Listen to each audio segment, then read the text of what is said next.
Hello, New York Yankees fans. We have brand new exclusive videos and the latest news for you. Before we get started, we'd like to invite you to join our channel and give this video a like.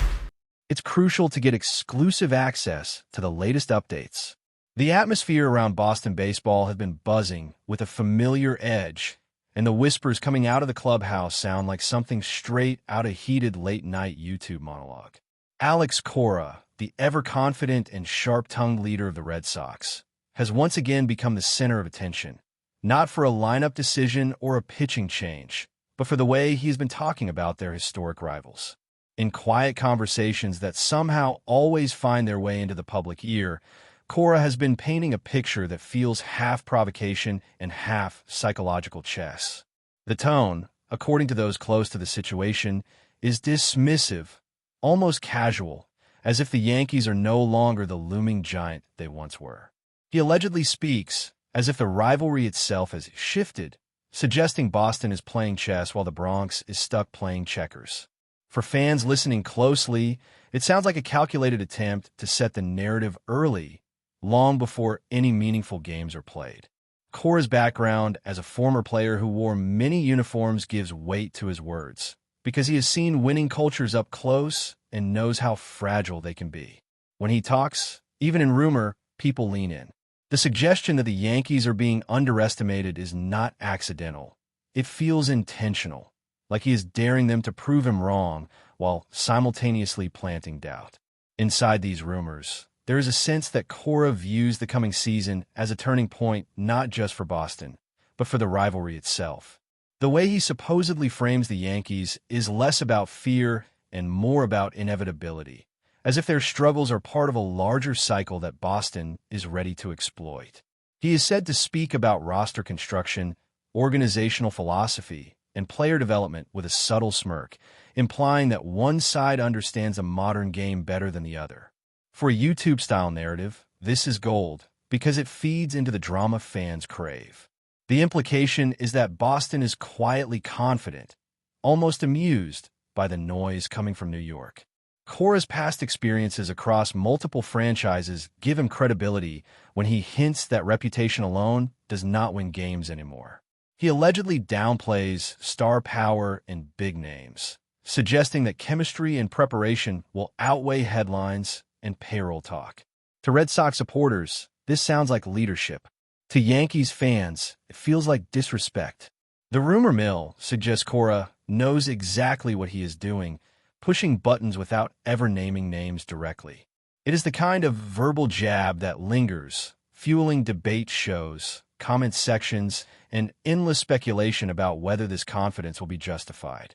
What makes this situation even more intriguing is how controlled and almost playful these provocations are rumored to be. Cora is not shouting or making bold public declarations, but rather letting his confidence seep through carefully chosen words and body language. Observers claim that when asked about the Yankees, he often pivots to talking about Boston's internal growth, yet somehow manages to make it sound like a comparison that favors his own dugout. The message between the lines is that Boston is focused forward, while New York is busy looking in the mirror. This alleged mindset paints the Yankees as a team burdened by expectations and history, while the Red Sox are portrayed as hungry and adaptable. For a YouTube audience, this kind of narrative feels like a slow-burn thriller. Every pause, every half-smile from Cora becomes a talking point. His career as a player who moved through different locker rooms supposedly taught him how arrogance can poison a team, and the rumor is that he sees traces of that danger in the Bronx. By minimizing the Yankees, he is also challenging his own players, telling them indirectly that the standard is internal, not external. It is a subtle psychological play that could either backfire spectacularly or cement his reputation as a master motivator. The speculation grows louder when insiders suggest that Cora's comments are also aimed at the media ecosystem itself. By downplaying the Yankees, he forces analysts to argue, to defend, to react, which keeps attention swirling around the rivalry without him ever having to escalate the rhetoric. He reportedly understands that in modern sports culture, perception can be as powerful as performance. The Yankees, often portrayed as the default favorites in any discussion, suddenly find themselves framed as overrated or outdated, at least in this whispered narrative. That shift alone is provocative. Fans of Boston hear confidence, while fans of New York hear an insult. Cora's calm demeanor only amplifies the effect, because it suggests he truly believes what he is implying. The idea floating around is that he sees the next chapter as an opportunity for Boston to redefine itself, while the Yankees scramble to live up to their own mythology. For a YouTube storyteller, this is the kind of rumor that invites dramatic pauses and raised eyebrows. It feels like the opening act of a larger story, one where words spoken long before the action begins could echo loudly later. Another layer to this rumor centers on Cora's understanding of rivalry psychology. Having played in multiple cities, he knows how fans internalize comments from opposing leaders.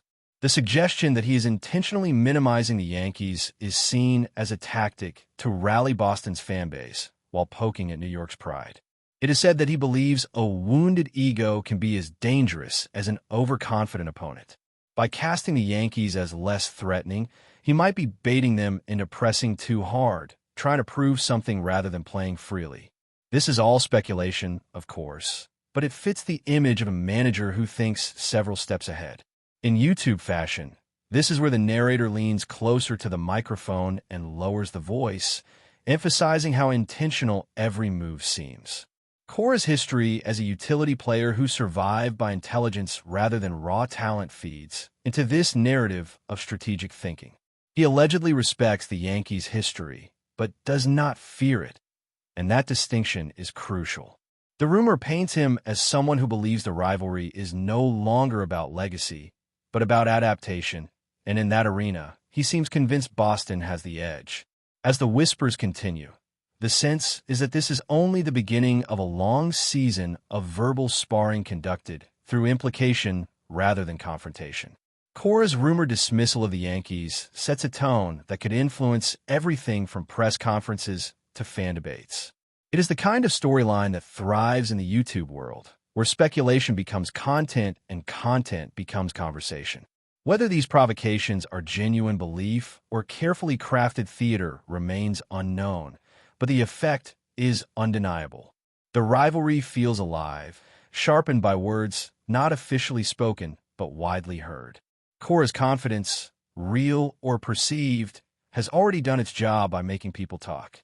And in a world of sports narratives, that is often the first victory. As the conversation drifts deeper into speculation about the upcoming season, the tone surrounding Alex Cora's mindset becomes even more intriguing. There is a growing belief among insiders that his apparent dismissal of the Yankees is rooted in a broader vision for Boston's future. He is rumored to see the next season not as a rebuilding phase, but as an opportunity to surprise a league that may be too focused on familiar powerhouses. In this narrative, the Yankees represent the old guard, a symbol of tradition that struggles to evolve as quickly as the game demands. Cora's alleged comments hint at a belief that flexibility, creativity, and trust in emerging talent will outweigh brand recognition. For a YouTube-style breakdown, this feels like setting the stage for a dramatic arc, where the underestimated outsmarts the celebrated. The idea that Cora is deliberately lowering the perceived threat of New York adds spice, because it suggests he wants his own team focused inward, measuring success by growth rather than comparison. Fans latch onto this because it feels bold and slightly rebellious. It frames Boston as a challenger rewriting the script, while the Yankees are cast as a predictable antagonist clinging to reputation. The rumor mill also suggests that Cora's past experiences as a player deeply influence how he views these moments. Having worn the uniforms of several franchises, including Boston itself, he understands how quickly narratives can change. This background supposedly gives him confidence to speak lightly of rivals, knowing that today's powerhouse can become tomorrow's cautionary tale. In whispered conversations, he is said to emphasize preparation over hype, implying that teams living off their name alone often stumble. This is where the alleged underestimation of the Yankees becomes sharper. By framing them as a team that expects success rather than earns it, Cora subtly questions their hunger. For a YouTube narrator, this is the moment to pause and let that sink in. It is not just trash talk, it is philosophy. The suggestion is that Boston's clubhouse is being built around accountability and adaptability, while New York's is burdened by expectation. Whether true or not, the rumor resonates because it aligns with long-standing debates about modern sports culture versus tradition. Speculation continues to swirl around how these comments might affect the emotional temperature of the rivalry. Some believe Cora is intentionally creating a sense of disrespect to motivate both sides. For his own players, the message is clear: do not fear the Yankees, do not elevate them beyond what they are on the field. For New York, the message feels like a challenge, an invitation to defend their honor. This dual effect is what makes the rumor so compelling. It paints Cora as a conductor orchestrating tension, fully aware that rivalry energy can sharpen focus. In the YouTube storytelling style, this is framed as mental warfare, where words are weapons used long before any pitch is thrown.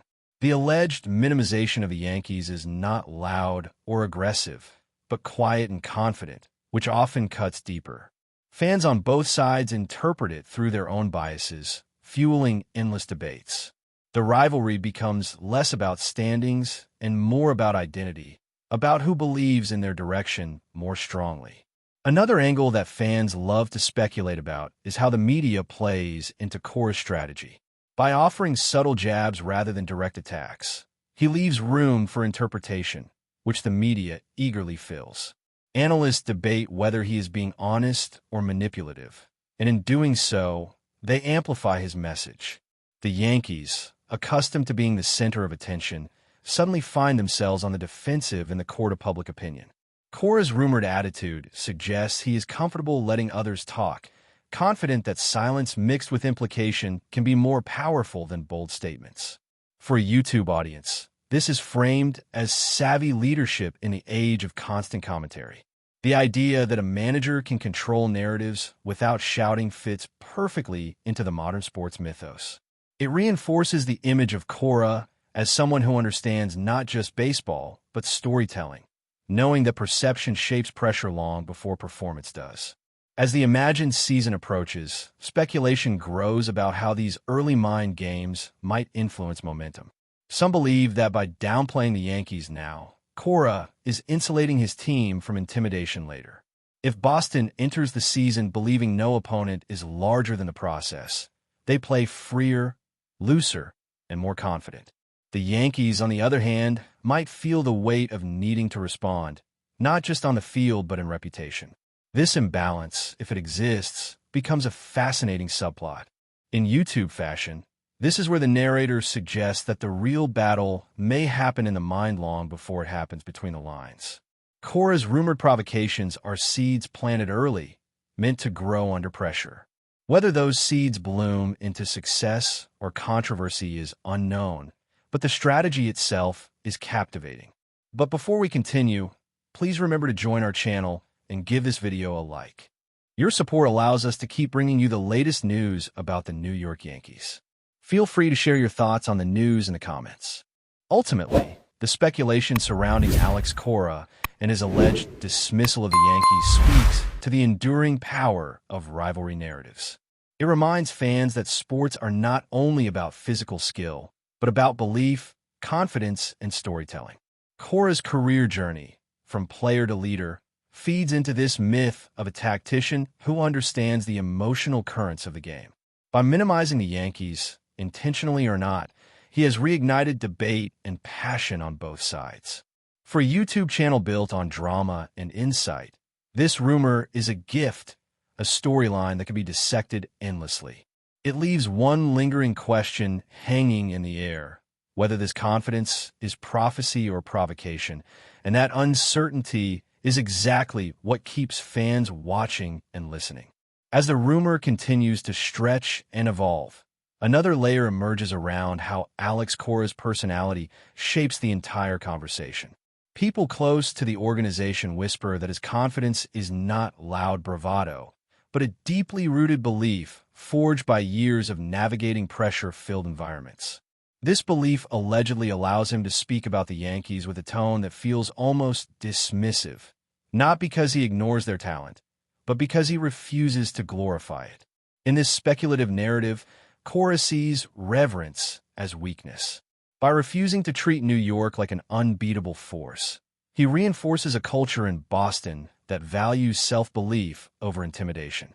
For a YouTube-style monologue, this comes across as almost cinematic, the calm strategist standing firm while chaos swirls around him. Fans interpret this as leadership, while critics frame it as arrogance. The rumor suggests Cora does not mind either reaction, because both keep attention away from internal pressures. By subtly minimizing the Yankees, he redirects focus to preparation, discipline, and identity. It becomes less about who the opponent is and more about who Boston believes it is becoming. That shift in mindset, if real, could be the most provocative statement of all. There's also speculation that Cora understands how rivalries live far beyond the field, existing in the hearts of fans and the narratives passed down through generations. By poking at the Yankees' status, he is not just challenging a team, but a symbol. This is why the alleged comments feel so personal to some supporters. The Yankees are more than players. They are history, pride, and expectation. Cora's rumored indifference to that symbolism feels like a direct challenge to the idea that legacy guarantees relevance. In YouTube storytelling terms, this is framed as the clash between tradition and evolution. Boston, under Cora's guidance, is painted as adaptable and forward-thinking, while New York is portrayed, fairly or not, as leaning too heavily on what it used to be. This contrast fuels endless debate because it touches on something deeper than wins and losses. It questions what truly sustains greatness in modern sports. Whether Cora truly believes this or simply enjoys stirring the pot remains unclear, but the rumor persists because it resonates with a broader conversation fans are already having. That's it for this update. If you enjoyed the video and want to keep receiving exclusive news about the New York Yankees, please subscribe to our channel and give us a like. We always appreciate your comments and opinions. See you in the next video.